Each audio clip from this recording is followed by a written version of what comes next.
Desde el primer instante de su vida, la Santísima Virgen María, por una gracia derivada anticipadamente de la muerte de su Hijo, es preservada de todo pecado.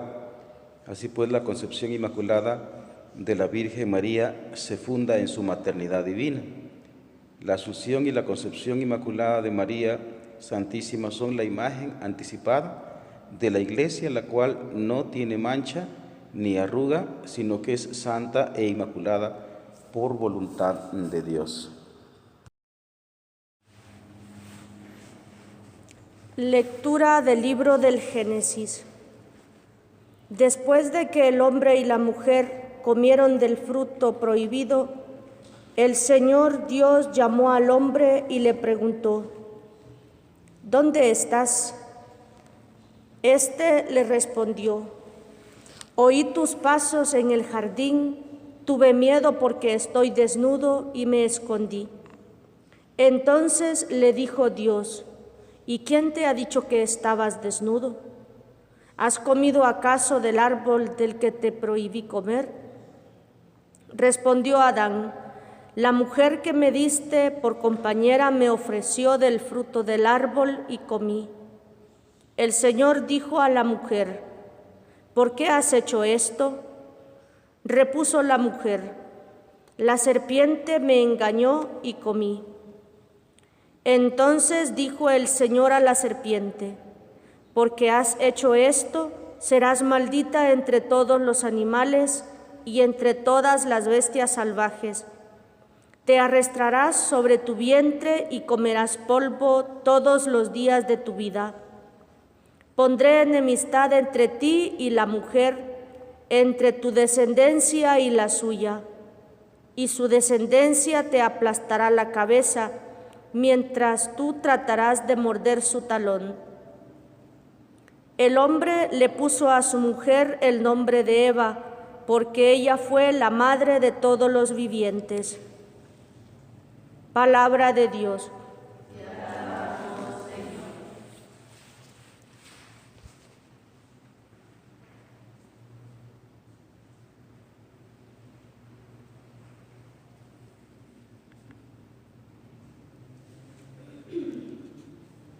Cantemos al Señor un canto nuevo, pues ha hecho maravillas. Cantemos al Señor un canto nuevo, pues ha hecho maravillas. Cantemos al Señor un canto nuevo, pues ha hecho cosas portentosas. El poder de su diestra y de su brazo le han dado la victoria. Cantemos al Señor un canto nuevo, pues ha hecho maravillas. El Señor reveló su salvación y a los pueblos mostró lo justo que es. Se acordó de su amor y su lealtad al pueblo de Israel. Cantemos al Señor un canto nuevo, pues ha hecho maravillas. La tierra entera ha contemplado la victoria de nuestro Dios. Que todos los pueblos y naciones aclamen jubilosos al Señor. Cantemos al Señor un canto nuevo, pues ha hecho maravillas.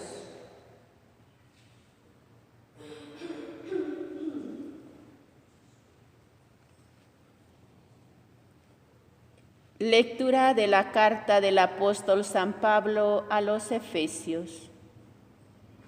Bendito sea Dios, Padre de nuestro Señor Jesucristo, que nos ha bendecido en Él con toda clase de bienes espirituales y celestiales. Él nos eligió en Cristo antes de crear el mundo, para que fuésemos santos e irreprochables a sus ojos por el amor, y determinó, porque así lo quiso, que por medio de Jesucristo fuéramos sus hijos, para que alabemos y glorifiquemos la gracia con que nos ha favorecido por medio de su Hijo amado. Con Cristo somos herederos también nosotros. Para esto estábamos destinados por decisión del que lo hace todo según su voluntad, para que fuéramos una alabanza continua de su gloria, nosotros los que ya antes esperábamos en Cristo. Palabra de Dios.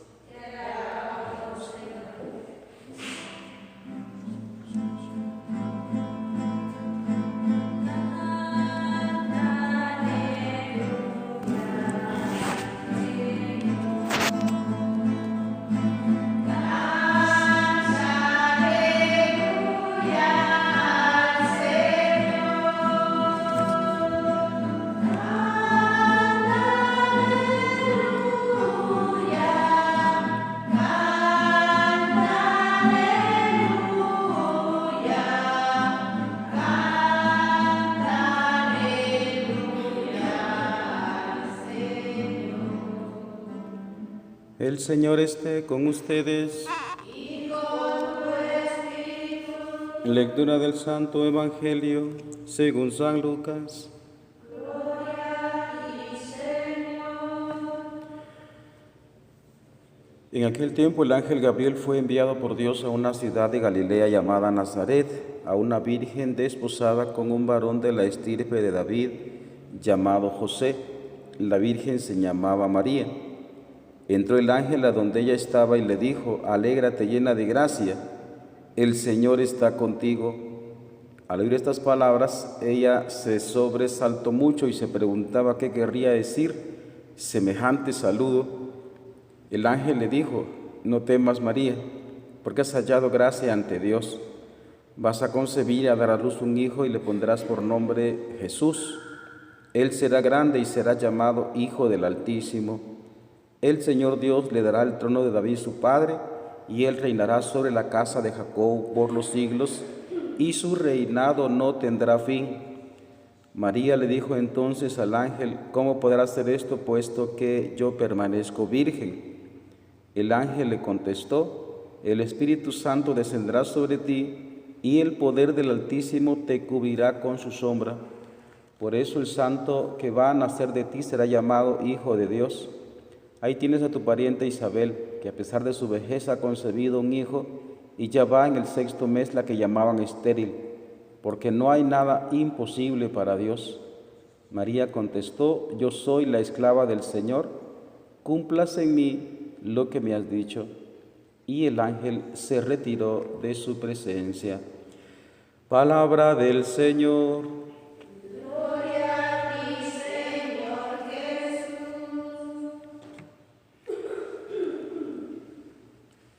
Yo suelo hacer dos aclaraciones cuando llega a una fiesta, especialmente de un dogma. Lo primero es la palabra en sí misma, dogma, porque estamos ahorita en un mundo bastante racionalista, pero también de enemistad. Mucha gente tiene enemistad con la iglesia, y no solo enemistad, sino la ataca. Y entonces cuando escucha la palabra dogma, entonces lo escucha como que uno fuera un fanático religioso intolerante. Eso es lo que escucha con la palabra dogma. Pero tenemos que tener en cuenta que la palabra dogma en sí mismo se trata de la interpretación de una verdad, presentar una verdad. Una verdad, por ejemplo, si hablamos en el ámbito cosmológico, es el planeta es redondo. Entonces ya nadie discute eso. Eso es una enseñanza dogmática, ¿verdad? Entonces, también, por ejemplo, una verdad biológica, por decir algo, el cuerpo está hecho el 70% de agua y el otro por ciento pues es otros minerales. Nadie discute eso ya porque está súper demostrado. Ese es un dogma. Entonces lo aclaro porque, como digo, cuando hay mucha gente por allá afuera muy escéptica en torno a lo que se refiere a la fe, entonces escucha la palabra dogma y entonces ya lo entiende mal. Aclaro por eso la palabra dogma. Otra de las aclaraciones que hago también es la cuestión histórica. La cuestión histórica, ¿por qué hasta el año 1854 se da esta proclamación? Si es una verdad de fe que la Iglesia ha creído en todos los tiempos. Y entonces aquí surge también la explicación. Por supuesto que si se hace una proclamación una definición dogmática, una definición que hay que creer, una verdad de fe.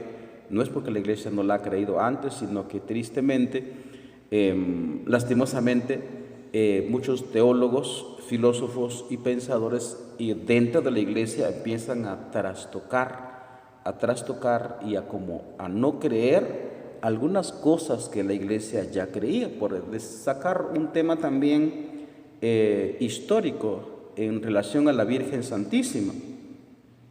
También yo recuerdo que cuando se proclamó el dogma de la maternidad divina, la Teotokos, que María es Madre de Dios, se dio precisamente porque algún sacerdote empezó a predicar que María no es Madre de Dios, sino que era Madre del cuerpo de Jesús. Y entonces eso causó un revuelto entre teólogos y entre también el pueblo fiel. O sea, se hizo un escándalo bastante fuerte. Y entonces precisamente por eso se reunieron en concilio, imagínense, se reunieron en el concilio de Éfeso.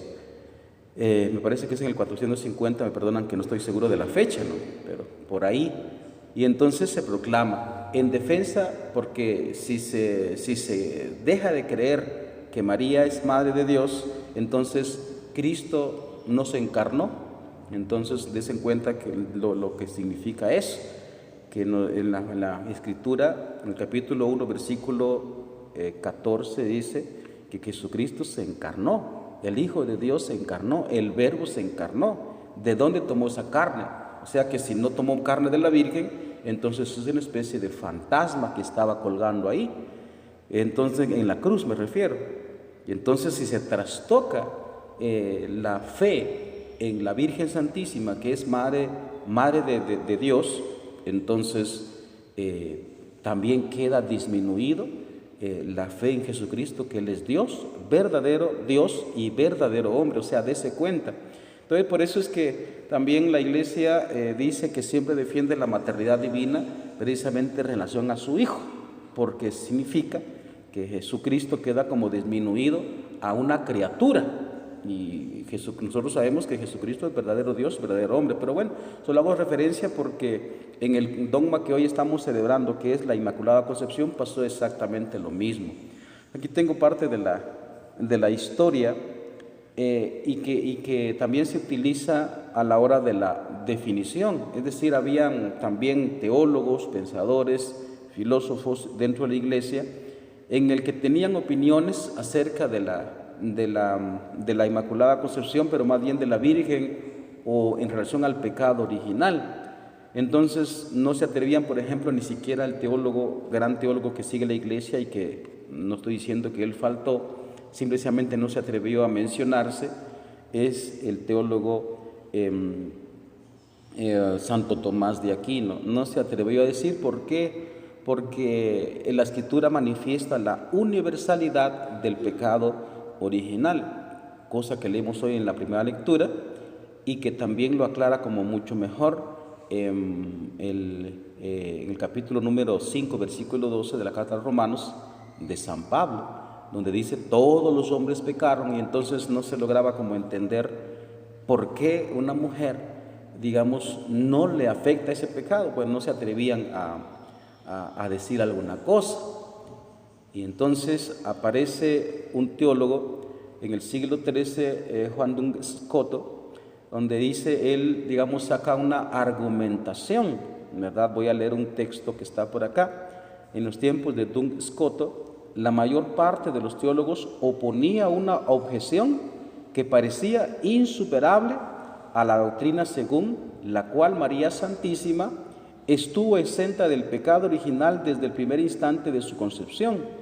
De hecho, la universalidad de la redención llevada a cabo por Cristo a primera vista podría parecer comprometida por una afirmación semejante, como si María no hubiese tenido necesidad de Cristo y de su redención. Eso es lo que temía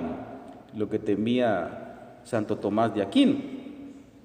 Por ello, los teólogos se oponían a esta tesis de la Inmaculada Concepción. Pero Duns Scoto, entonces, para hacer comprender esta preservación del pecado original, desarrolló un argumento que después fue adoptado también por el Papa Pío IX en 1854, cuando definió solemnemente el dogma de la Inmaculada Concepción. Y este argumento es, oiga bien, es el de la redención preventiva, es decir, prevenir, según la cual la Inmaculada Concepción representa la obra de arte de la redención realizada en Cristo, porque precisamente el poder de su amor y de su mediación obtuvo que la madre fuese preservada del pecado original. Por tanto, María está totalmente redimida por Cristo, pero ya antes de su concepción. Entonces, esto es lo que nosotros creemos también. Yo en ese sentido saco un argumento que Teresita del Niño Jesús también saca de sí misma, ¿va? Entonces ella pone un ejemplo un poquito simpático, no en relación a la Inmaculada, pero se siente el argumento como igual, porque ella dice, ¿verdad?, que a ella la amó más Dios porque le previno para no mancharse con el pecado, decía ella, ¿no? Y entonces ponía un ejemplo muy simpático, me provoca un poquito de gracia, porque ella dice, hagan de cuenta, dice, yo voy caminando y de pronto pues allá a lo lejos hay una piedra, y entonces yo voy caminando y entonces me tropiezo y me caigo, y entonces viene mi padre que me ve, entonces viene a recogerme, pues, y a darme sus amores y sus ternuras, pues, y a curarme, entonces me levanto. Bueno, pues conmigo sucedió de otra manera, dice ella, y empieza con la argumentación ahora exactamente lo mismo. Hagan de cuenta que mi padre, viendo la piedra donde me iba a tropezar, lo que hace es adelantarse a quitarlo, y entonces para que yo transite por ese camino y ya no me tropiezo, y entonces me amo más, dice Teresita. Pues algo así es el argumento que tiene Duns Scoto, y que está basada también en la voluntad divina. La voluntad divina, es decir, y la premisa es de esta manera, o la expresión es de esta manera: Dios puede, Dios quiere, Dios puede, Dios lo hace. Dios lo hace, esa es la argumentación, ¿verdad? Entonces, para que nosotros comprendamos un poquito, porque, como digo, aquí estoy sacando el dato histórico, ¿por qué se da esa definición, digamos, bastante tiempo después? ¿Por qué? Porque se trastoca. Y saco esto porque la fe de la Iglesia es muy sólida, muy concreta, y hoy más en día, en este tiempo que estamos, una época bastante racional, manejada por la ciencia. La gente le pone bastante atención a la ciencia, y entonces también hay mucha gente por ahí que anda trastocando muchas cosas de la Iglesia, muchas cuestiones que la Iglesia cree, que ha creído todos los tiempos, y empiezan a cuestionar las cosas, ¿no? Por eso es que lo saco, para que nosotros comprendamos un poquito las verdades que se proclaman en diferentes tiempos, pero que la Iglesia ha creído desde siempre. Y por supuesto que esto no quiere decir que esto no es una verdad de fe. Como digo, por eso precisamente es que aparece la lectura del Evangelio según San Lucas, en donde el ángel la presenta, va como la tejaritomen, ¿no?, la llena de gracia, no la agraciada, como dicen los hermanos no católicos, no la agraciada nada más, porque eso es cualquiera, no, la llena de gracia. Y llena es llena, está totalmente purificada, ¿verdad?, desde su concepción o antes de su concepción. Entonces, para que lo creamos. Bueno, ahora un pequeño temita de manera espiritual para nosotros es que también podemos observar a la Virgen Santísima como, pues, la obra de arte de la gracia de Dios, y hacia dónde nos encaminamos nosotros, para que también nosotros no desesperemos en relación al pecado, porque, bueno, aquí también habría que hablar un poquito del pecado, porque de eso se trata, que la liberó Dios, preservándola. Nosotros normalmente tenemos esa inclinación que se le llama concupiscencia, esa inclinación al mal, que uno dice, uno sabe el bien que tiene que hacer, pero uno hace el mal, y entonces uno lucha y vuelve a caer. Uno sabe que no tiene que decir mentiras y uno miente, uno sabe que hay que hacer esto y uno no lo hace, y uno dice, pero ¿por qué no lo logro hacer? Esa es la inclinación al pecado, esa es concupiscencia. Pues dése cuenta que argumento esto porque eso que nosotros sentimos, esa inclinación hacia el mal, eso que nos atrae el mal, entonces la gente que por ejemplo se atrae de algo que le hace daño, por ejemplo, algo muy común es tomar, embriagarse. La gente sabe que está mal, incluso en los anuncios dice ahí, aunque sean letras chiquititas o los anuncios de audio, entonces lo dice bien rápido y la gente lo sabe, pero siempre toma. Y entonces, ¿por qué ya no quiero tomar? Y ya no quiero tomar, y ya no quiero tomar, y vuelve a tomar. Esa es la inclinación, ese drama todos lo vivimos. Por eso digo yo, se dice también que el pecado no es algo que uno hace, sino es algo que uno sufre, es algo que uno sufre. Entonces esa inclinación no la tuvo María, no la tuvo la Virgen Santísima, no cayó, sino que como dice según la argumentación y que también lo toma el Papa Pío IX en su declaración, entonces fue preservada y ella no sintió eso. Nosotros también nos encaminamos a eso.